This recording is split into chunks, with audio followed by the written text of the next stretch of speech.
dengan beberapa teman yang jadi TKI, ada yang jadi TKW. Kenapa sih orang kok mau jadi TKI, mau jadi TKW? Mereka menjawab alasannya 3, Pak Kiai. 1, karena hutang. Ada yang seperti ini? 2, karena wirang. Wirang itu malu, mau nikah nggak jadi. Karena tidak direstui. Wirang utang. Yang ketiga adalah kurang. Kita lihat Allah di Bekasi ada 25.000 orang berkumpul untuk mencari pekerjaan, sedangkan keluarganya dalam keadaan kurang. 3 hal ini, hutang, wirang, kurang. Semoga panjenengan ketika pulang hutangnya lunas. Semoga nanti ketika panjenengan pulang wirangnya hilang. Jadi orang yang terhormat. Yang ketiga, semoga ketika panjenengan pulang tidak lagi kurang. Syaratnya himmah, punya cita-cita yang kuat. Himmah itu, sahabat-sahabat pejuang, himmah itu ada 2. Yang pertama adalah himmatul ulia, cita-cita yang mulia, cita-cita yang luhur. Cita-cita yang mulia, cita-cita yang luhur itu apa? Cita-cita akhirat. Menjadi hamba Allah, masuk surganya Allah, itu disebut himmatul ulia, cita-cita yang kuat. Kita kalau ingin masuk surga tanpa punya cita-cita, kita mau melakukan ibadah tanpa cita-cita, maka kita akan menjadi orang yang malas untuk beribadah. Satu contoh, saya pernah membaca artikel, ini kisah nyata, di Surabaya itu ada seorang ibu namanya Ibu Muslimah. Ibu Muslimah ini, teman-teman, pekerjaannya itu pemulung. Ngerti ya, pemulung itu tukang ambil plastik, rosokan, bahasa Jawa nih. Rosokan itu satu hari dia penghasilannya Rp25.000. Tapi dia punya himmah, dia punya cita-cita ingin melakukan ibadah kurban. Masih aku wong melarat, masih aku wong ora duwe duit, masa sih seumur hidup kok gak pernah melakukan ibadah kurban? Saya harus beli kambing. Walaupun tidak setiap tahun, minimal 1 umur saya harus bisa beli kambing untuk ibadah kurban. Teman-teman, Ibu Muslimah ini langsung ke belakang rumah motong bambu. Bahasa Jawa ini ngetok pring, motong bambu. Bambu ini di setiap ruasnya dikasih lubang. Setiap ruasnya dikasih lubang, dikasih bolongan, terus dibawa pulang. Ditanya sama tetangga kanan kiri, "Ibu Muslimah, lah kok bambu sakmono dawane gawe apa?" "Iya, ini mau tak buat tabungan." "Lah, ingin apa?" "Saya ingin beli kambing untuk buat kurban." "Lah, nek nyelengi berapa? Yuk nabungnya berapa?" "Kalau saya mulung dapat 25.000 ya saya simpen 2.000. Kalau saya dapatnya 15.000 ya saya tabung 1.000. Tetangga kanan kiri itu matur ngomong, "Yuk nabung kok 2.000, kapan oleh wedhus? Kapan bisa beli kambingnya?" Teman-teman, akhirnya tiap hari Ibu Muslimah ini memasukkan ke dalam tabungan 2.000, 1.000. 2 tahun bambu ini dibelah. Setelah dibelah ternyata dihitung dapat alhamdulillah 1.750.000. Bisa dibelikan kambing walaupun tidak terlalu besar, tapi sudah sah dilakukan untuk ibadah kurban. Tetangganya yang ngomong, "Kapan 1.000, 2.000, kapan bisa beli buat kambing?" Sampai saya kira suatu bodoh akan ini. Himmatul rijal turbimul jibal, cita-cita kuat seseorang bisa merobohkan gunung. Saya punya teman orang Tasikmalaya, hidupnya di Bandung. Ini juga kisah nyata. Suatu saat tahun 2012, teman saya Mas Galunggung ini, dia ke kantor Kemenang. Di kantor Kemenang itu ketemu orang yang pangapunten, sarungnya itu ngepir. Ngepir itu bahasa Jawa. Bahasa Indonesianya apa? Ngelinteng ya, potongannya. Indonesianya apa? Ngepir itu bahasa Banyuwangi, ngelinteng itu bahasa Tuban, Bojonegoro. Ngelinteng. Bahasa halusnya apa ya? Kopiahnya ini agak merah. Mas Galunggung ini tanya, "Bapak namanya siapa?" "Saya Bambang, Mas. Saya Galunggung."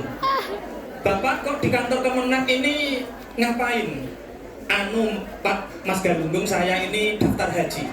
"Loh, Pak Bambang di kantor Kemenang daftar haji?" "Iya, Mas." "Pekerjaan Pak Bambang apa?" "Saya tukang becak, Mas." "Bagaimana mungkin Bapak tukang becak bisa daftar haji?" Ini tahun 2012. Mas, 14 tahun Mas, hati ini sudah terpikat, sudah rindu ingin ke Baitullah. 14 tahun Mas, saya ini kangen sama Baitullah, sama Ka'bah. Saya ingin segera menyempurnakan iman saya, Islam saya. Saya nabung Mas. Kalau saya yang becak dapat 50.000, saya tabung 10.000. Kalau saya yang becak dapat 30.000, saya nabung 5.000. 14 tahun Mas, tabungan ini saya buka, ternyata dapat 20 juta. Alhamdulillah, ini dapat 1 porsi untuk naik haji. Tapi ini nanti pelunasannya bagaimana saya juga nggak tahu Mas. Mas Galunggung karena tersentuh mengatakan, Pak Bambang jangan khawatir, untuk pelunasan saya yang tanggung jawab, hari ini saya lunasi. Himmatur rijal tuhdimul jibal. Cita-cita kuat seseorang bisa merobohkan gunung. Sahabat-sahabat pejuang, tahun 2009 pondok saya itu kedatangan tamu istimewa. Siapa? 3 anak tunanetra yang jalan itu runtung-runtung. Runtung-runtung itu bahasa Jawa. Bahasa Indonesianya apa? Runtung. Ya, bergandengan ini mungkin ini. Berarti kan urung maju. Runtung-runtung itu bergandengan, yang satu depan, belakang itu runtung-runtung.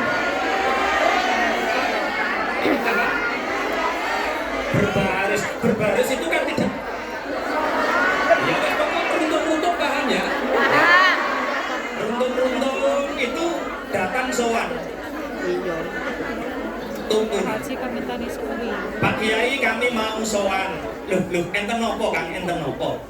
Begini Pak Kiai, kami bertiga ini ingin mondok di tempatnya Pak Kiai, di pesantrennya Pak Kiai. Saya kaget.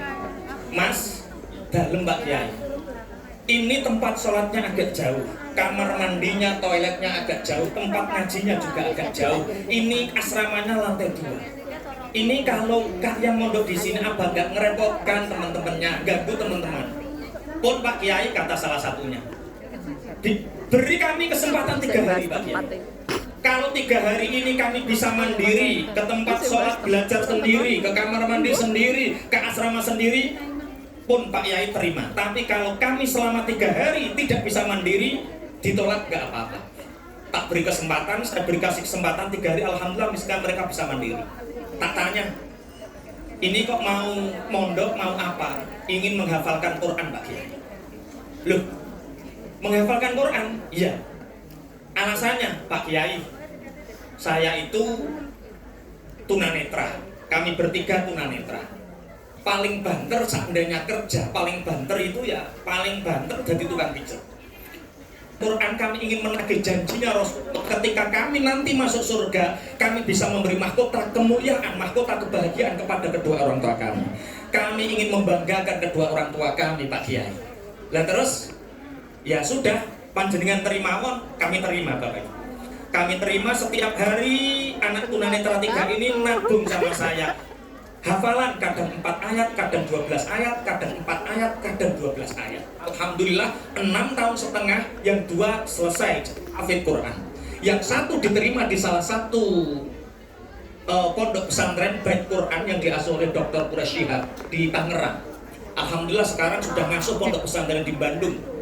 Yang 1 punya pondok namanya Pondok Sam'an. Sam'an itu pendengaran.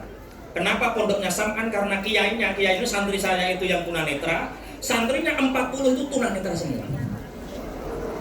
Kemarin sowan ketika Idul Fitri kita tanya, Kang, apa Pak Kiai? Sampai tunanetra, nggih, santrinya tunanetra. Ada yang normal, ada Pak Kiai yang tukang masak sama yang bersih-bersih. Ya, yang masak sama yang bersih-bersih. Lah terus kok kiainya tunanetra, santrinya tunanetra 40. Yo tau tabrakan Kang aku. Ya sering Pak Kiai wong padha ra roe ngoten. Alhamdulillah Bapak Ibu. Setelah nabung 4 ayat, 6 ayat, 12 ayat dan sekarang punya pondok pesantren, orang tuanya sudah dimuliakan sama beliau, kemudian dikasih uang setiap bulannya. Alhamdulillah sudah bisa memuliakan orang tuanya walaupun belum masuk surga. Pertanyaannya, panjenengan semua sahabat-sahabat pejuang, pertanyaannya, panjenengan sudah nabung apa? Hafalan Al-Quran apakah sudah nabung? Belum.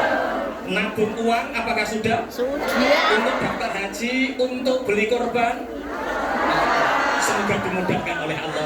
Amin. Yang belum semoga segera punya tabungan. Amin. Ini himmatur rijal tuhdimul jibal. Cita-cita kuat seseorang bisa merobohkan gunung, terutama ini cita-cita himmatul ulya, cita-cita akhirat. Yang kedua ada namanya himmatus sufla, cita-cita rendah, yaitu cita-cita duniawi. Ingin punya rumah lantai 2, ingin punya mobil, ingin semua, itu harus dicita-citakan. Kita sebagai orang muslim tidak boleh langsung tetek penting urip eneng dinggo gak eneng golek.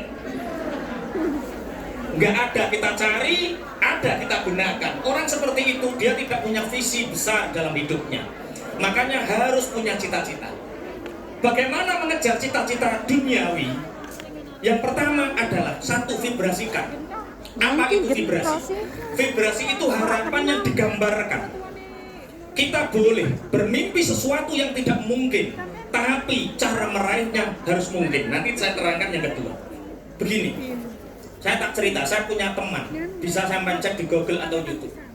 Ada perusahaan di Jawa Timur namanya perusahaan Aksa Media. Aksa Media itu milik teman saya tanya, Mas Rizal, mungkin Pak Yai, Aksa Media ini 1 bulan omsetnya berapa? 8 miliar Pak Kiai. Oke, 8 miliar. Mas Rizal usianya baru 31 tahun, omsetnya 8 miliar. Anak baru 1, istri juga baru 1. Misalkan kalau ada laki-laki yang omsetnya perusahaannya 1 bulan 8 miliar, kira-kira jenengan jawab istrinya berapa? Yang jawab 5 itu berarti nggak percaya sama suaminya. Husnudon saja, ya tetap 1 Pak Kiai, ya tetap 1. Itu rahasianya apa Mas? Saya tanya gitu. Pak Kiai, ini sekalian saya tanya.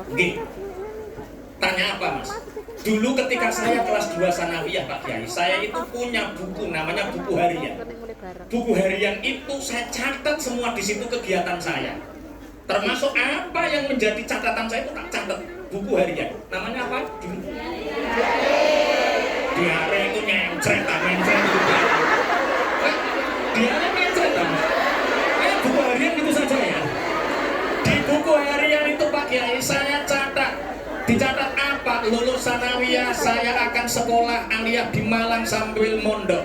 Kemudian lulus aliyah saya akan tetap melanjutkan mondok dan saya akan kuliah di UIN Malang. Setelah itu saya hobi komputer, saya akan membuat alat-alat lunak komputer dan kemudian aku akan mengambil bisnis di jurusan alat-alat komputer. Ternyata Pak Kiai, 75% dari apa yang saya catat di buku harian itu 75% dikabulkan oleh Allah Subhanahu wa taala. Itu artinya apa Pak Kiai? Apakah ada dalam hubungan dalam hukum ilmu syariat? Ada Mas. Ada satu ayatnya Allah, wal yaktub bainakum katibum bil adl. Kalau kalian melakukan transaksi apapun yang dianggap penting, catat. Jual beli yang nilainya besar, catat. Hutang piutang, catat. Apapun yang dianggap penting, catat. Kalau nikah itu penting apa tidak? Kalau penting berarti harus dicatat. Kalau wanita mau nikah tanpa catatan, itu berarti wanita yang menganggap pernikahannya tidak penting. Akhirnya terjebak, Walid, nak boleh, nak Dewi boleh. Biar bahasanya Walid, nak boleh, nak Dewi boleh. Akhirnya terjadi ada nikah kontra, ada nikah batin, ada nikah-nikah yang lain karena menganggap pernikahan itu tidak penting, makanya tidak dicatatkan. Makanya sahabat-sahabat pejuang semua, kalau kita menganggap pernikahan penting harus dicatat. Ada Mas, dulu orang Yahudi, orang Nasrani, kalau ingin doanya mustajab, maka dia ke Palestina. Untuk apa? Dia datang ke tembok ratapan. Tembok yang dibangun oleh Nabi Sulaiman. Siapa yang mencatatkan impiannya, harapannya di situ mustajab. Dia nempelkan apa badut ya bos. Dagu-dagu dia kena.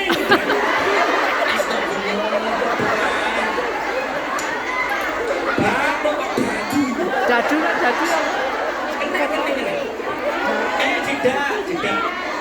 Jidat batuk ini ditempel di tembok ratapan, kemudian nulis, maka mustajab. Teman-teman, sahabat-sahabat semua, hari ini kita punya tembok ratapan modern. Hari ini kita punya tembok ratapan gaya baru. Apa namanya? Status WA dan status Facebook.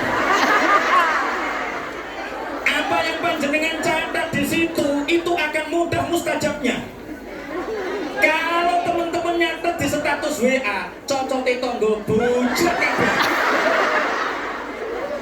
Maka 5 tahun yang akan datang, 10 tahun yang akan yang terjadi itu ya urusan ribet karo tonggo. Maka tulislah yang baik-baik, buat status yang baik, maka itu akan menjadi kenyataan. Itu namanya vibrasi. Betul, catatkan, itu namanya vibrasi. Ini tidak mamer ya, saya tak cerita malam pertama saya, boleh enggak ya? Jadi ceritanya begini. Ini tentang vibrasi, tentang cita-cita. Saya nikah itu tahun 2007. 2007 itu saya nikah bukan karena cinta.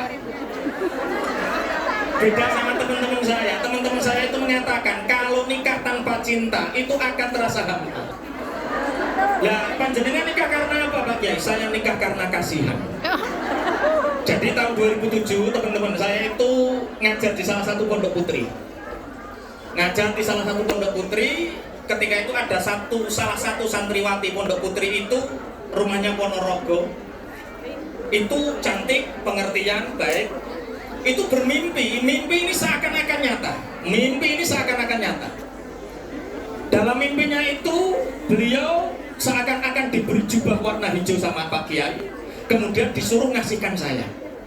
Sepertinya apa?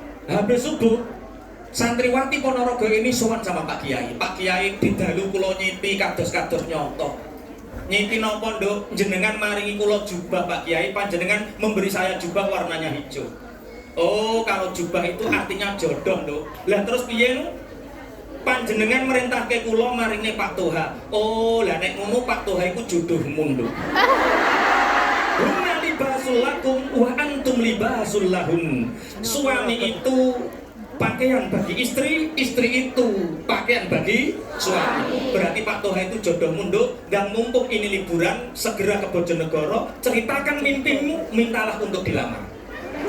Teman-teman, betul liburan datang, cerita mimpinya diceritakan. Pak tolong estu kula niku jenengan lamar. Saya kan kasihan loh. Ada wanita cantik, baik, ingin dilamar, saya kan kasihan, akhirnya ya tak nikah gitu ceritanya.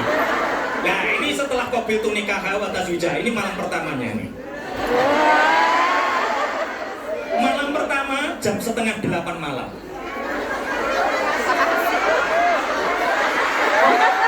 Ijab kabulnya itu jam 7:07. Pak Naib sudah pulang, teman-teman sudah tak obrai. Wes mulai. Jangan ganggu, ini malam yang paling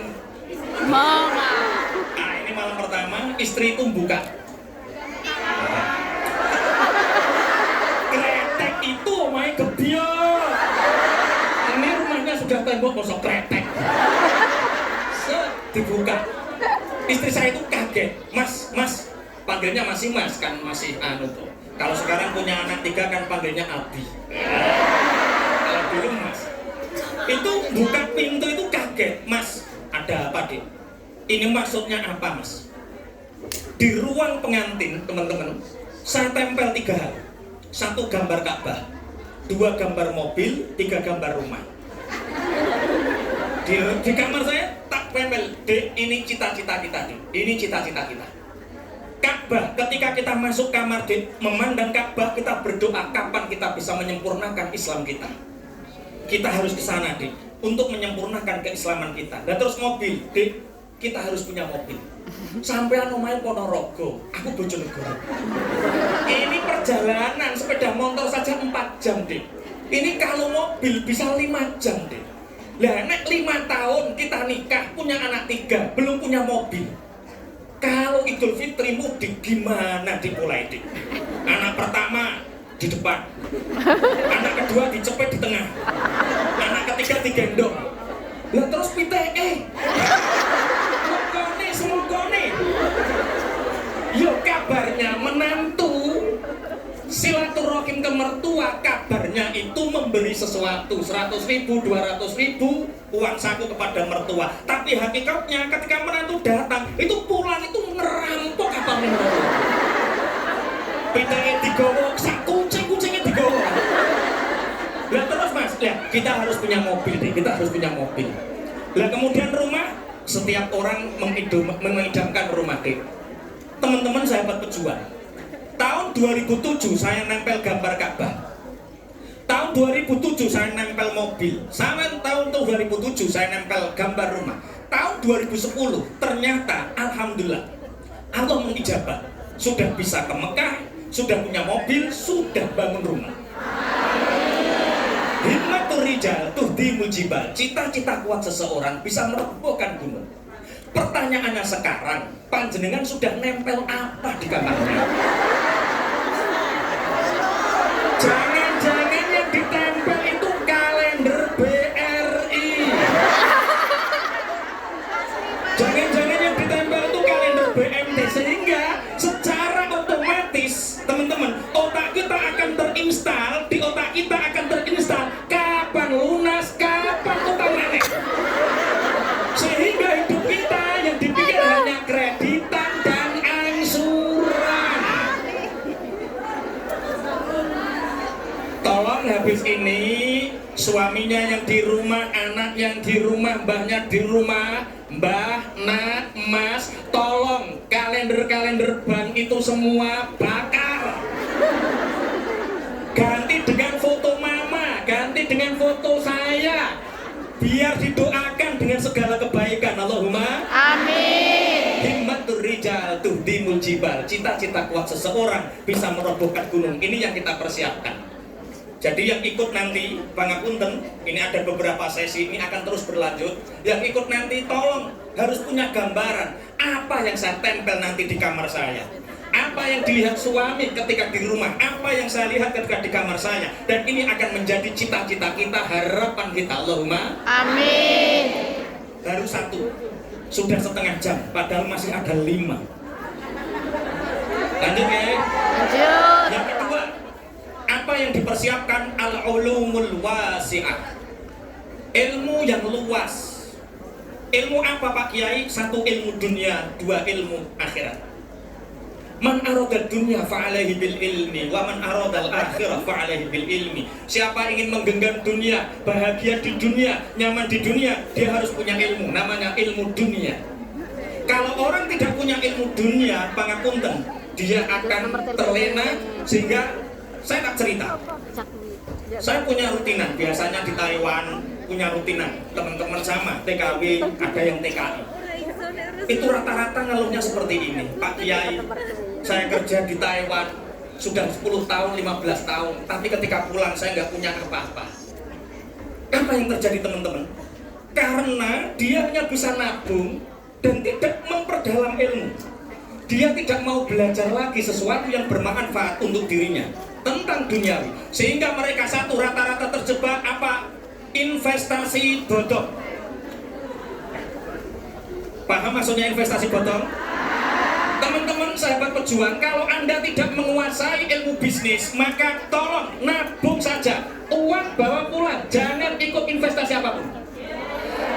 Karena apa? Satu, bisnis itu harus dimulai dengan startup, growing, startup, running, growing, establish, baru business owner. Tingkatan business owner untuk investasi itu tingkatan yang kelima ilmunya.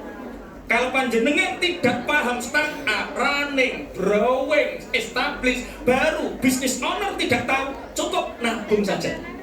Banyak teman-teman yang pulang tidak bawa apa-apa karena di sini ikut ini, ngangsur lagi. Apa yang terjadi? Tidak bawa apa-apa. Karena apa? Orang akan dikalahkan oleh kebodohannya sendiri. Al-insanu aduwwuma juhila. Manusia itu musuh dari apa yang dia tidak ketahui. Yang kedua, multi level marketing, trading forex. Banyak yang terjebak di sini. Dia tidak tahu ilmunya, seakan-akan tahu. Ini perusahaan besar, kamu tinggal jualkan. Pokok dapat ini, yang penting orang setor uang, setiap bulan dapat uang. Maka punten, hasil tidak pernah mengkhianati proses. Kita tahu di sini mengumpulkan uang itu sulit apa mudah? Sulit.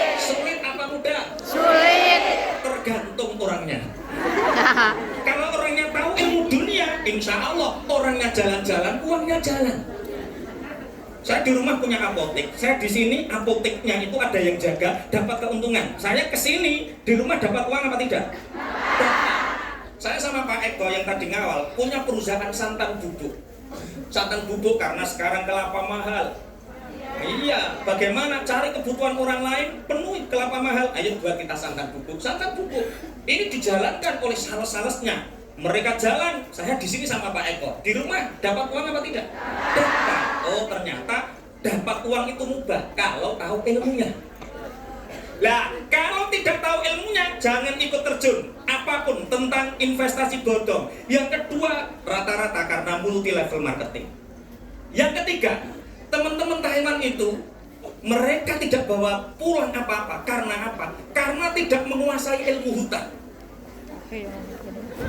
Ono konco akrab namanya Besti.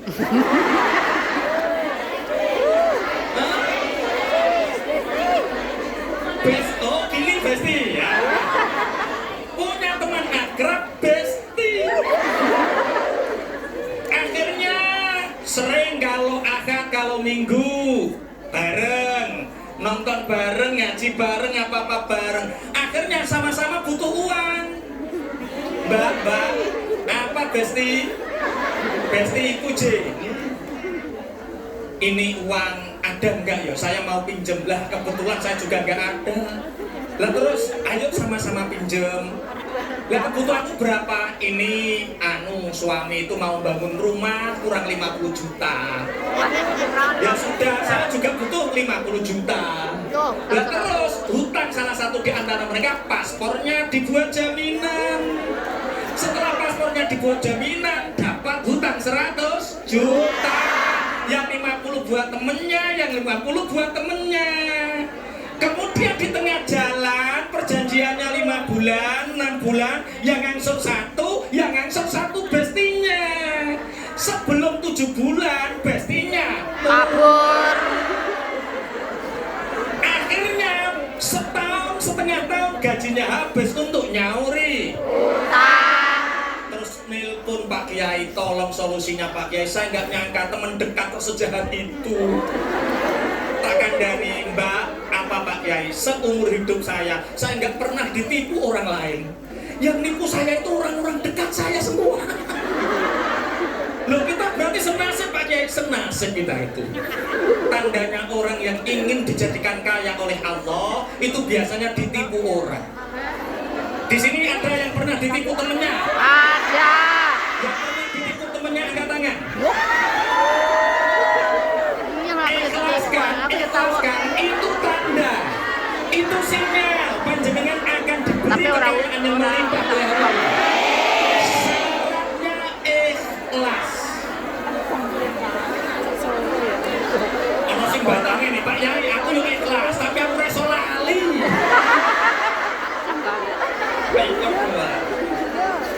Oke teman-teman, al-ulumul wasi'ah, ilmu yang luas tentang ilmu dunia kejar. Yang kedua ada namanya ilmu akhirat. Waman aradal akhirah fa'alaihi bil ilmi, dan siapa yang ingin masuk surganya Allah maka dia harus punya ilmu, namanya ilmu agama. Kalau kita ingin masuk surga, kita harus punya ilmu, namanya ilmu apa? Agama. Tolong kalau di sini ada kajian ikuti. Di masjid mana kalau ada kajian ikuti. Insya Allah itu jalan kita, hujah kita di mata Allah. Allahumma amin. Jangan remehkan ilmu agama. Saya punya cerita, ini orang Bojonegoro asli. Ceritanya begini, dia itu dari kecil sekolah. Sekolahnya bener teman-teman, bagus sekolahnya.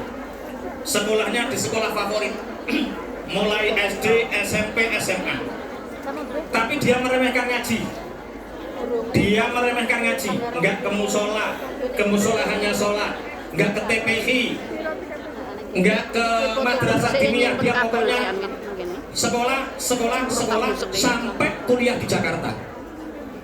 Dia sholat. Jadi orang baik, yang nggak pernah mabuk, yang nggak pernah pacaran, yang nggak pernah maling.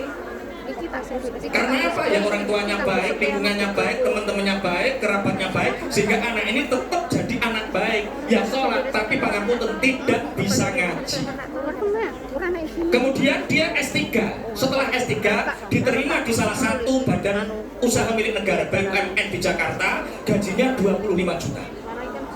Teman-teman sahabat semua, pangapunten, seandainya panjenengan punya anak gadis, punya anak perawan, dilamar oleh seorang pemuda, gajinya 25 juta, tapi dia tidak ngaji, dia tidak bisa baca Quran, kira-kira lamaran ini diterima atau ditolak? Tolak.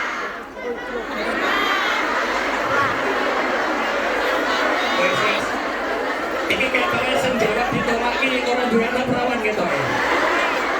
Seandainya jenengan mawon tidak anak, tidak cucu, panjenengan dilamar oleh orang yang pekerjaannya 1 bulan gajinya 25 juta, tapi orang ini nggak bisa ngaji, nggak paham ilmu agama, nggak ngerti fikih ini bener apa salah, ngelamar jenengan, kira-kira diterima apa ditolak?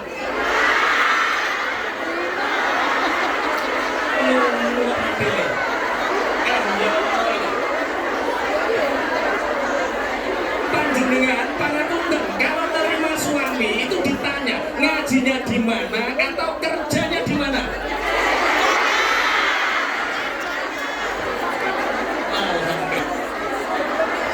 Makanya kita terangkan. Sama dia gajinya 25 juta pulang teman-teman. Pulang ke Bojonegoro ketika mudik bulan Ramadan, jalan-jalan di pasar. Jalan di pasar ketemu sama teman SMA-nya namanya Hasanah. Loh Dek, iya Mas, sama Hasanah toh Dek? Iya Mas. Loh kok sendirian, suaminya mana, anaknya mana? Kata Hasanah ini, Mas, sampai dadi wong lanang kok gak pernah peka toh Mas? Jadi orang laki-laki kok gak peka toh Mas? Lah peka apa toh Dek? Sampai ra yo ngerti toh Mas? Sejak SMA dulu sampean ra yo ngerti aku ki seneng sampean. Terus terang Mas, sejak sampai di Jakarta kuliah sampai kerja terus terang Mas, saya nggak bisa move on sama sampean. Akhirnya anak yang nggak pernah ngaji ini jawabnya gini, Dek, saya tahu Dek sampean seneng sama saya. Cuma sampean ingat ketika pertama kali saya kerja, saya tanggung jawab Dek, saya ngelamar sampean Dek. Saya datang ke rumah sampean, saya ditanya oleh bapaknya sampean, kok kesini mau apa Mas? Silaturahim Pak. Yang kedua, saya sama anaknya bapak itu sudah menjalin hubungan, anak bapak seneng sama saya juga cinta, saya ingin tanggung jawab, saya ingin melamar putri bapak. Jawaban bapaknya sampean piye Dek? Sampean bisa ngimami tahlil Mas? Enggak bisa Pak. Ya sudah, tahlil sendiri. Enggak bisa. Diambilkan Quran Dek, dibuka, tolong Mas baca. Sampean enggak bisa baca Quran Mas? Enggak. Sampean enggak bisa ngimami tahlil? Enggak. Maaf Mas, anak perempuan ini tak gadang-gadang punya suami yang bisa jadi imam dunia dan akhirat. Sedangkan sampean nggak bisa ngaji, sampean nggak bisa apa-apa tentang ilmu agama. Pangapunten Mas, carilah jodoh yang lain. Tinggalkan anak saya, cut off anak saya. Saat itu Dek, hatiku perih. Sakit Dek, sakit. Saya sudah tanggung jawab, tapi sama bapak sampean ditolak. Mas, apa Dek? Itu sudah 4 tahun yang lalu Mas, itu sudah 4 tahun yang lalu, tolong dilupakan. Lah kenapa Dek? Tolong lamar lagi Mas, saya lamar lagi. Tidak Dek, saya yang sama. Enggak Mas, kali ini pasti diterima, pasti diterima. Lah kenapa Dek? Bapak sudah meninggal Mas. Bapak sudah meninggal. Ya sudah kalau gitu, dilamar, punya anak 2 bahagia, alhamdulillah dibawa ke Jakarta. Pulang lagi, bertahun-tahun pulang lagi, jalan-jalan lagi ke pasar, ketemu sama temennya SMA, namanya Aminah. Loh, sama Ra Aminah kae Dek? Iya Mas, aku Aminah. Loh, anakku wis loro lho Dek. Aku wis ngerti Mas, aku yo nikah karo Hasanah. Iya Dek, lah kok sampean ndi bojone anake? Saya belum nikah Mas. Loh, Gimana kok bisa belum nikah? Mas, saya ini tulang punggung keluarga, Mas. Saya ini tulang punggung keluarga. Saya punya ibu usianya 60 tahun. Saya punya mbah usianya 85 tahun. Saya punya bude yang nggak nikah, nggak punya anak, usianya 75 tahun. Jadi satu rumah itu 4 wanita, tulang punggungnya saya, Mas. Jadi kalau ada laki-laki yang seneng sama saya, wedi karo ngoni-ngoni wong itu bapak ini. Akhirnya suami ini pulang. Bu, ada apa bapak? Sampai ingat Aminah, yo ingat toh bapak, oh teman kita gitu toh. Kasihan bu ya, gini kasihan. Bapak zaman kok katanya simpati karo Aminah, pengen nolong. Ya, agitku ya ngono. Kalau ingin nolong, sekalian yang bener bapak, sekalian yang halal. Lah caranya gimana? Nikah, lebih baik nikah 2 bahagia bapak daripada nikah 1 tapi sengsara. Ono sing ra setuju, ayo. Tapi begini bapak, sampean gajinya sekarang sudah 30 juta, ya bu. Yang 25 juta saya dan 5 juta Aminah, enggak apa-apa. Di Jakarta panjenengan 3 bulan, di Bojonegoro hanya 7 hari, enggak apa-apa. Yang penting kalau Aminah mau dibantu dengan seperti itu, enggak apa-apa. Saya ridho, saya juga ingin berbagi kebahagiaan dengan teman saya. Nikah, yo ditelepon piye Dek, ini oke, deal. Nikah, Aminah punya 2 anak lagi. Pangapunten, mbahnya meninggal, budenya meninggal, ibunya meninggal, dibawa ke Jakarta. Jadi istrinya 2, Hasanah dan Aminah, anaknya 4. Orang kaya yang gajinya 30 juta ini sholat Jumat. Pak Kiai itu khutbah, barang siapa yang mencapai kekayaan yang di situ sudah diwajibkan untuknya haji, maka ketika dia tidak segera berangkat, maka meninggal, tinggal memilih Yahudi atau Nasrani. Orang ini sedih, pulang, ditakuti karo mbok tuwane. Bapak kok susah, ada apa? Lah gimana bu, kata Pak Kiai, orang kaya nggak haji, itu bisa mati Yahudi atau Nasrani loh bu. Ya ndang haji toh bapak, wong sampean ya sugih ya mampu. Haji piye bu? Aku dari kecil nggak pernah ngaji. Ini berangkat ke Mekah, nanti di sana gendela opo? Gendela itu bahasa Jawa, bahasa Indonesia opo? Gila ya. Gila itu Ponorogo, gila. Geleng. Wes pokok gendela. Oh belum aku. Ya sudah, gini saja bapak, gimana bu? Soan sama Pak Kiai tanya tentang hukumnya gimana? Oke, saya mau tanya. Soan, Assalamualaikum Pak Kiai. Waalaikumsalam. Pak Kiai, panjenengan tadi kok khutbah seperti ini, apakah saya ini wajib haji Pak Kiai? Gini bapak, untuk jawab permasalahan seperti ini butuh waktu agak lama. Dan terus gimana Pak Kiai? Itu disuguhi apa sama dunia itu dan diminum dulu. Akhirnya orang kaya ini minum dulu.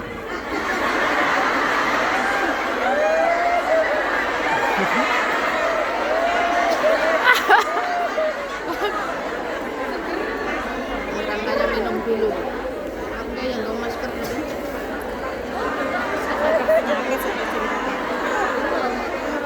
Orang Italia. Apakah adabnya orang minum itu seperti itu Pak Genji? Adabnya orang minum itu harus pakai tangan kanan. Kalau mau minum baca bismillah, setelahnya dulu baca alhamdulillah. Kemudian bibir itu harus ditutup dengan jari atau dengan tangan, karena makruh ketika kita minum tanpa menutup bibir. Dan terus diusapi, ya tadi kan belum ada tisu, makanya tak usah pakai tangan.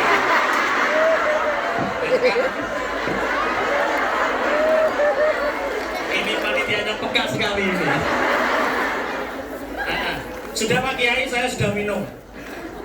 Terus wajib, tapi gimana Pak Kiai? Saya dari kecil nggak pernah ngaji Pak Kiai. Gampang. Urusan agama ya siru wala tu'asiru. Urusan agama permudah, jangan dipersulit. Sudahlah, sampai berangkat haji, ajak istri-istri, ajak anak-anak. Haji plus langsung berangkat, ya Pak Kiai. Terus bagaimana doa-doanya Pak Kiai? Pakai rukun wajibnya haji, ganti dengan doa ayat Al-Quran apapun yang kamu bisa hafal. Ayat kursi hafal apa tidak? Lah itu Pak Kiai. Ayat kursi itu bulat toh Pak Kiai. La tak khudul bulat. Sudah, kalau nggak hafal nggak apa-apa. Setiap hari panjenengan sholat tuh Bapak? Iya Pak Kiai, saya sholat. Berarti setiap sholat Anda baca Fatihah? Betul Pak Kiai, saya baca Fatihah. Dan terus? Ya sudah, berangkat haji, rukun wajibnya haji ganti dengan doa Fatihah itu. Pangapunten Pak Kiai. Apalagi saya Fatihah itu hafal tapi sering terbalik Pak Kiai. Terbalik gimana? Kadang-kadang maliki yaumiddin, kadang-kadang makilimuddin. Astagfirullah, kata Pak Kiai. Tolong Pak, tolong belajar baca Al-Quran. Ikuti TPH Taman Kawak-Kawak seperti ini. Kalau di Hongkong ada TPH Miftahul Huda, ada TPH Ma'arif NU. Ikuti Taman Kawak-Kawak itu. Ngerti Taman Kawak-Kawak ya? Belajar Quran untuk orang yang sudah kawak-kawak. Gak terlambat. Nah terus gimana haji saya baik? Pun. Sampai hafal doa apa yang panjenengan tidak pernah salah? Satu Pak Kiai. Saya hafal doa Rabbana atina fid dunya hasanah wa fil akhirati hasanah wa qina adzabannar. Oke kata Pak Kiai, berangkat haji. Ajak istri dan anak-anakmu. Istrinya Hasanah diajak, Aminah diajak, Bojonegoro sampai Surabaya 3 jam, Surabaya sampai Jeddah 12 jam, Jeddah sampai Madinah 6 jam. Beberapa hari di Madinah, kemudian mawasimul hajj, ketika musim haji, ambillah mikot, berganti pakaian ihram. Ini saya ceritakan haji agar kita terinspirasi dan semoga dimudahkan oleh Allah. Dari mikot, panjenengan bayangkan saja, orang-orang sudah disunahkan untuk membaca talbiyah. Orang-orang membaca labbaik Allahumma labbaik, labbaik la syarika laka labbaik. Orang semua membaca talbiyah. Wong Bojonegoro sak omah ki, Rabbana atina fid dunya hasanah wa fil akhirati hasanah wa qina adzabannar. Sampai Mekah. Ibu. Sampai Mekah. Orang-orang mengambil sejajar antara Hajar Aswad dengan dirinya. Kemudian uluk salam, Bismillahi Allahu Akbar, Bismillahi Allahu Akbar, Bismillahi Allahu Akbar. Orang-orang membaca doanya tawaf, Subhanallah, Walhamdulillah, La ilaha illallah. Doa tawaf dibaca. Orang ini ya Rabbana atina fid dunya hasanah wa fil akhirati hasanah wa qina adzabannar. Baru dapat 2 kali putaran. Istrinya yang bernama Aminah marah karena begini. Apa? Ada apa kok? Saya sebagai istri kedua, istri muda, kurang sabar apa Bapak? Gaji panjenengan 30 juta, saya dikasih 5 juta, saya ikhlas, saya ridho Pak. Sampai di Jakarta 3 bulan, di Bojonegoro hanya 7 hari, saya ikhlas, saya ridho Pak. Ini haji mulai Madinah sampai Mekah, hasanah terus saya ridho. Hasanah terus saya ridho. Nah ini sudah di tempat yang paling mulia, dekatnya Ka'bah, kok hasanah terus? Aminah kapan? Teman-teman para tunda, kabarnya kalau suami yang istri mudanya marah, biasanya mudah oleng kan ini. Putaran yang ketiga itu doanya diganti. Rabbana atina fid dunya hasanah wa fil akhirati aminah. Pertanyaannya, kira-kira hajinya sempurna apa tidak? Hajinya tetap sah, tapi tidak sempurna. Teman-teman sahabat pejuang, panjenengan sedaya saya tahu tujuan datang ke sini insya Allah untuk mencari harta, untuk mencari kekayaan, untuk mencari maisha. Tapi jangan sampai kita mencari harta maisha itu sampai tidak membuat diri kita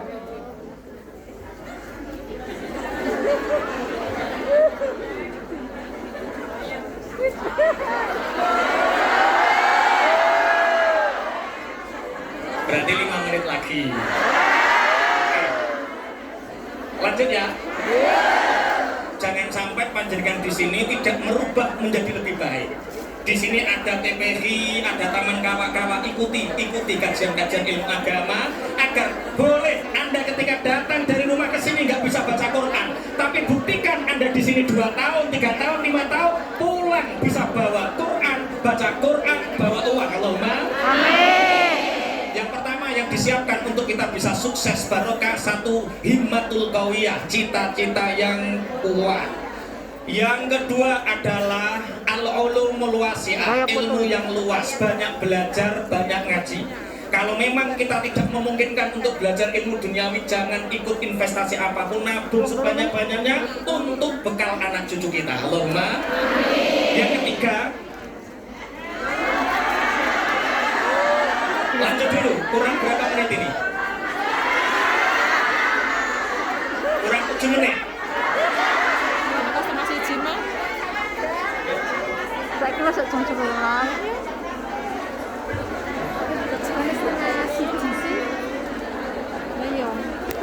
Jam 11 kita sholawat untuk infak, jam 11 maksudnya, jam sholawat. Kemudian ini baru 2, 3. Nanti ada session berikutnya, besok ada session inti yang utama itu besok pagi sama siang mungkin ya, ikuti. Oke. Yang ketiga, ini masih ada 7 menit sebelum kita bersolawat, mengumpulkan infak. Yang ketiga, siapkan al-farohat. Al-farohat itu apa? Kebahagiaan. Teman-teman sahabat pejuang, jawab dengan jujur. Kaya dulu baru bahagia, atau bahagia dulu baru kaya? Banyak yang mengatakan kalau uang saya banyak, saya bahagia.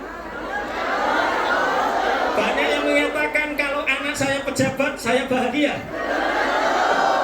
Resepnya bahagia dulu, baru bisa kaya uang, bisa kaya hati. Kira-kira panjenengan seneng kaya uang atau kaya hati? Kaya hati. Kaya uang belum tentu kaya hati. Kalau kaya hati Belum tentu banyak uang. kedua-duanya ini menjadi penggabungan, pengapunten, al-farokat, kebahagiaan. Hari ini, kenapa rezeki ini seakan-akan sempit? Kita banting tulang, tapi kita seakan-akan belum mendapatkan apa-apa. Ada yang seperti itu. Kita semakin bekerja keras, seakan-akan rezeki semakin sempit. Ada yang seperti itu. Berarti ya wes nek ngono rasa mergawe tambah salah. Teman-teman, bahagia dulu.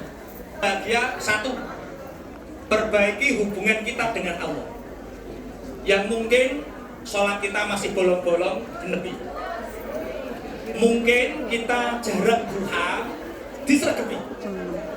Mungkin jarang tahajud, disergepi. Aku panggil anakku sekolahnya. Aku kesel Pak Kiai. Wong wis kerja seharian kok cek sampean ngomong tahajud. Tahajud tidak harus malam Ibu. Sampai sholat isya saja. Sholat isya habis itu langsung badiah 2 rakaat, habis itu tutup 1 kali witir, sampai tidur sampai subuh. Maka semalam suntuk Anda sudah diberi pahalanya seperti orang yang bertahajud. Saya muni amin ora tau tahajud kae. Aku mau tes tok amin ora tau tahajud kae. Dia mau strategi yo cocok ini. Punya masalah dengan Allah, perbaiki. Udari masalahmu kalau Allah. Dekati Allah, maka Allah akan memberikan apapun yang kita inginkan. Satu, hubungan kita dengan Allah perbaiki. Yang kedua, yang punya masalah dengan orang tua. Orang tua itu siapa Pak Kiai? Al-abna'u atau abna'uka salasatun. Bapak, ibumu, orang tuamu itu 3. Yang pertama, orang tua yang melahirkan kita, bapak ibu kandung kita. Yang kedua, orang yang memberikan jodohnya kepada kita, namanya siapa? Mertua. Yang ketiga, orang yang ngajari ilmu kepada kita, namanya guru kita. Yang punya masalah dengan orang tua, perbaiki, minta maaf. Yang punya masalah dengan mertua, ada di sini yang punya masalah dengan mertua, telepon minta maaf. Sudah meninggal, kirim doa. Ada yang punya mertua cerewet, ada yang punya mertua seperti Mak Lampir. Waduh. Sabar. Mertua cerewet itu karena biasanya kita itu nggak ngerti karepe maratuwa. Iya, karakternya. Saya awal-awal menikah, tahun 1, 2 tahun itu ngenggoni maratuwa ya sulit. Apapun yang saya kerjakan seakan-akan salah. Aku rono keliru, aku rene keliru, aku ngono keliru, aku ngene. Ki piye to maratuwa iki? Suatu saat saya ketika jam 6 pagi ngajar, sampai hari ini saya kalau jam 6 pagi itu ngajar santri-santri itu, saya baca ketika itu kitab Mukhtarul Ahadits. Ada satu hadis, tahadau tahabau, salinglah kalian memberi hadiah, maka kalian akan saling mencintai. Saya baca hadis ini berabak nangis, ini jawabannya, istri tak belum dek, ini jawabannya dek. Apa mas? Kita kudu transfer neng Ponorogo. Ya berapa masuk semampu kita? Pertama 300.000. Bu, minta nomor rekening. Kalau ada yang bermasalah dengan mertua, ada masalah dengan orang tua, minta nomor rekening, pasti langsung dikirim.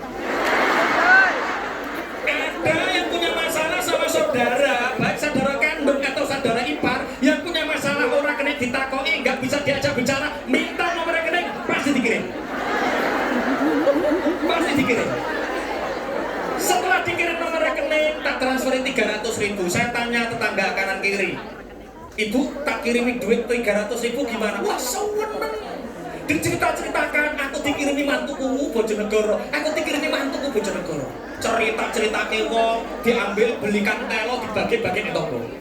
Oh lah nek gelem duite berarti gelem. Terus bulan berikutnya tak kirimi 500.000. Terus bulan berikutnya tak kirimi 1 juta. Teman-teman ketika Idul Fitri, keluarga kumpul, saudara kumpul, saya di pinggirnya mertua. Semua tetangga kanan kiri kumpul, saya jajarin mertua itu tipe mantu sak Ponorogo, apik dhewe cah iki. Oh ternyata kalau ada mertua cerewet itu tandane kurang sajen. Cukup ya sajene. Paham ya? Oke, siap. Bagaimana cara membina keluarga bahagia? 1, perbaiki hubunganmu dengan Allah. 2, perbaiki hubunganmu dengan orang tua. Perbaiki hubungan dengan mertua. Kemudian perbaiki hubunganmu dengan keluarga. Dulu pernah suatu saat, apalagi pangapunten yang punya masalah keluarga dengan suami, yang sampai hari ini masih menengan sama suami. Jangan sampai menjadi wanita yang mu'allaqah. Apa Pak Kiai wanita mu'allaqah? Wanita mu'allaqah itu dicerai tidak, suami istri juga gak dikasih nafkah.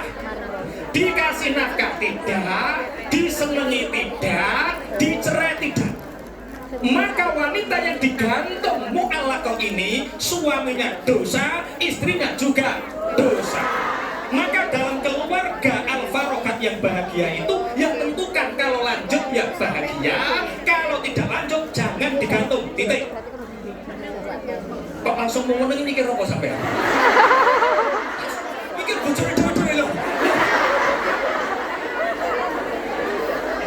Ingat, kita umat Islam jangan menjadi wanita yang digantung. Suaminya dikasih tahu, mas, menggantung wanita itu dosa besar mas. Kalau masih senang saya, tolong nafkahi saya, atau tolong cintai saya seutuhnya. Tunggu saya pulang kang mas gitu. Tapi kalau memang sudah tidak cinta, tidak bisa dirajut kembali, jangan sampai gantung. Selesaikan urusannya. Al-Farqah. Dulu Rasulullah Shallallahu Alaihi Wasallam didatangi seorang sahabat. Ini sudah jam 11. Tim panitia persiapan kita baca sholawat Jibril bareng-bareng dengan hati yang khusyuk dan khudur. Semoga sesuai tema kita menjadi orang yang sukses dan bahagia. Amin. Sukses dan beruntung Allahumma. Amin. Panitia sudah siap ya? Sallallahu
Saya lanjutkan kisahnya, nanti kita rundingkan.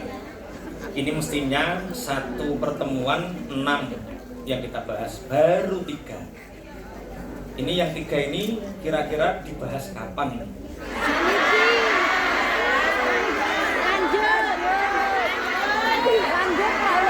Sekalian.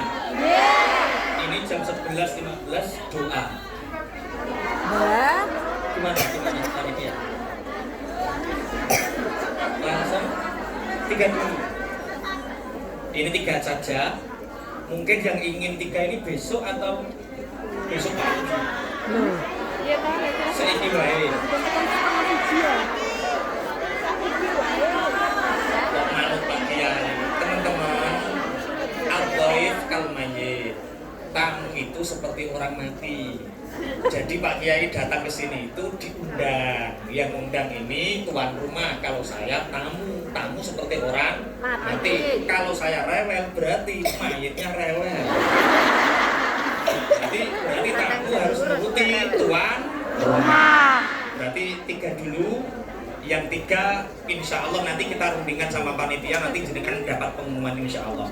Al-Farokat ini yang terakhir. Dulu Rasulullah SAW kedatangan sahabat ini menangis terseduh-seduh, menangis, ya Rasulullah tolong ampuni ya Rasulullah, mintakan ampun aku kepada Allah ya Rasulullah, aku telah melakukan dosa. Rasulullah menjawab, dosa apa yang kamu lakukan? Saya malu ya Rasulullah untuk menceritakan. Saya malu ya Rasulullah untuk menceritakan. Ceritakan, aku mintakan ampun kepada Allah. Tidak ya Rasulullah, aku malu untuk menceritakannya. Teman-teman, sahabat ini pulang. Tiba-tiba malaikat Jibril datang memberi kabar kepada Rasulullah, ya Rasulullah, innallaha yuqri'ukas salam.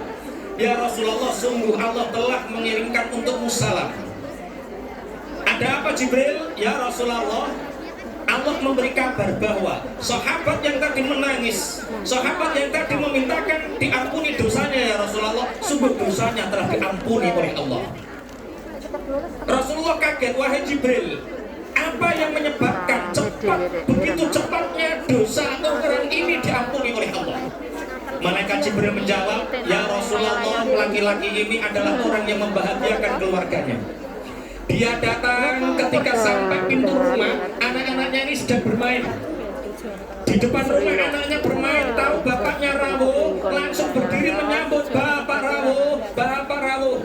Seneng hati nih. Ketika ngerti anak-anak menyambut istrinya datang, Masya Allah, Bapak rawuh ikut memeluknya. Saat itulah siapa yang membahagiakan anak-anaknya, siapa yang membahagiakan istrinya, maka rahmatnya Allah akan turun dan diampuni oleh Allah dosa-dosanya. Kemudian Rasulullah bersabda, Inna fil jannati daron yuqalu laha darul faroh la yadkhuluha illa man farroha sibyan. Di surga itu ada tempat yang indah untuk bermain, namanya gedung gembira, dan tidak bisa masuk darul faroh itu kecuali orang-orang yang membahagiakan keluarganya. Makanya teman-teman tolong, kalau kita ingin sukses barokah, hidup kita sukses dan bahagia, syarat yang ketiga adalah bina hubungan keluarga dengan baik. Satu tadi apa? Cita-cita yang kuat. Yang kedua ilmu yang banyak. Yang ketiga adalah kebahagiaan. Masih 4, 5, dan 6. Insya Allah besok kita akan teruskan. Sebelumnya mari kita berdoa bersama-sama. Masih lama? Masih berapa menit? Gimana? Doa? Oke, moga-moga jenengan saya matur jamaah, lo bingung. Moga-moga. 11.15. Oke. Kurang 4 menit. Ngapunten nggih Ibu-ibu, jamaah teng Jawi niku mengke didadosne 3. Yang niki keluar dari pintu belakang, nanti yang 8 niku masuk, terus matur-matur yang sesi siang niku sebagian nanti jam 2 insya Allah pun masuk. Lek panjenengan pengen malih mirengaken benjing tasik wonten tanda masuke jenengan mendhet teng panitia. Lek panjenengan tasik pengen mirengaken malih sonten insya Allah tasik enten ruang saged masuk malih. Lek ne purun antri. Ngapunten ingkang kathah nggih. Ngaturaken. Tema 3 ini dibahas nanti sore maupun besok pagi. Yang sisanya ini sore. Teman-teman, ini besok pagi. Besok pagi, insya Allah besok pagi ini tuh tanda maksudnya tasik kalah jadi jenengan mboten sesekan. Besok pagi 2 sesi, mboten 3 sesi, 2 tok. Yang sekarang 3 sesi, makanya jenengan saat ini berdoa, medal, terus 2-nya masuk, nanti jam 2, ketiga masuk. Ngapunten nggih.